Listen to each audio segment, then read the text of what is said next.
আজকে আমি স্পেশাল মজাদার সুস্বাদু রুই মাছ ভুনা করবো। এই যে পেস্ট কুচি কুচি প্রথমে দিতেছি মাছের মাথাটা, মনে হইতেছে সেই স্বাদ হইব, সবই কিন্তু সেই স্বাদের হয়। এই যে আমার তরকারির অবস্থা, চুলা বন্ধ করে দিছি। আসসালামু আলাইকুম, সবাই কেমন আছেন? আশা করি সবাই ভালো আছেন। এই যে এখানে রুই মাছ ভাইজা রাখছি। আজকে আমি স্পেশাল মজাদার সুস্বাদু রুই মাছ ভুনা করবো। এই যে সাথে কিন্তু একটা টমেটো দিমু, টমেটো কাইটা রাখছি। এটার ভিতর আছে মশলা, আর এখানে কিন্তু পেঁয়াজ বসিয়ে দিচ্ছি। এখানে 1 কাপ পরিমাণ পেঁয়াজ কুচি কুচি।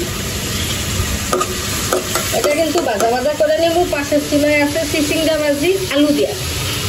পেঁয়াজটা কিন্তু আমার ভাজা ভাজা হয়ে গেছে। এখন মশলা দিব একটু রসুন বাটা আর অল্প পরিমাণে একটু জিরা বাটা দিয়ে কিন্তু মশলাটাও ভাজা ভাজা করে নিব।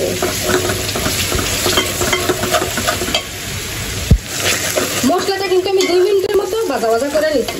এখন কিন্তু মশলাটা আমার ভাজা হয়ে গেছে। এখন একটু পানি দিয়ে দিব। পানি দিয়ে কিন্তু টমেটোটা দিয়ে দিব সাথে। টমেটোটা দিয়ে পরে হলুদের গুঁড়া, মরিচের গুঁড়া, লবণ, ধনিয়ার গুঁড়া এগুলো দিব।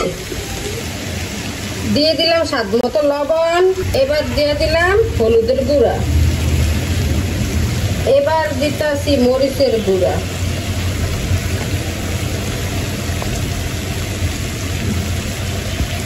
মরিচের গুঁড়া একটু বেশি দিই। এবার দিয়ে দিতেছি ধনিয়ার গুঁড়া। এবার একটু লাড়াচাড়া দিয়ে ভালো করে কষিয়ে নিব, ভালোভাবে কষিয়ে নিব। এখন মশলাটা কিন্তু আমার কষানো হয়ে গেছে 2 মিনিটের ভিতরে। এই যে দেখেন, আর টমেটোগুলো কিন্তু আমি একটু গালিয়ে দিছি। এখন কিন্তু পরিমাণ মতো জল দিয়ে দিব। পরিমাণ মতো জল দিয়ে দিছি। আর আমি আমার যে কোনো তরকারিতে টমেটো দিলে কিন্তু আমি গালিয়ে দিই, মানে বেশিরভাগই কিন্তু টমেটো গালা গালা করে দিই, কারণ আস্তে টমেটো আমরা পছন্দ করি না কেউ, সেজন্য টমেটোটা গালিয়ে দিই। আজকে তরকারি হবে স্পেশাল তরকারি, আর রুই মাছ কিন্তু এমনিতেই আমার একটু পছন্দের মাছ। তরকারি কিন্তু বলক এসে পড়ছে। এখন দিয়ে দিব মাছ। প্রথমেই দিতেছি মাছের মাথাটা, তারপরে পিসগুলো দিয়ে দিব। এবার লেজ। এইখান দিয়ে আমার চিচিঙ্গা ভাজি কিন্তু হয়ে গেছে। দেখতে কিন্তু খুবই সুন্দর দেখা যাইতেছে, মনে হইতেছে সেই স্বাদ হইব, সবই কিন্তু সেই স্বাদের হয়। এইখান দিয়ে তরকারির অবস্থা এই যে এখন এরকম, আরো অবশ্য 3-4 মিনিটের মতো লাগবো। এই যে আমার তরকারির অবস্থা দেখেন।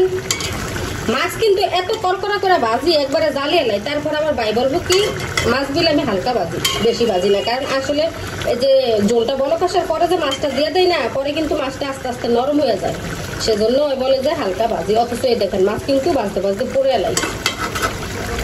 আমি কিন্তু আজকে একটু ঝোল রাখবো তরকারিতে, কারণ আজকে ঝোল কোনো তরকারি নাই, ওই যে ওখানে তো শুকনা ভাজি, তার জন্য এটা কিন্তু একটু ঝোল রাখবো। এখন আমি চুলাটা বন্ধ করে দিব। এইটুকু ঝোল কিন্তু আমি আমার তরকারিতে রাখবো। এই যে আমার তরকারির অবস্থা, চুলা বন্ধ করে দিছি। তো কেমন হয়েছে সবাই বলবেন। সবাই ভালো থাকবেন, সুস্থ থাকবেন। আল্লাহ হাফেজ।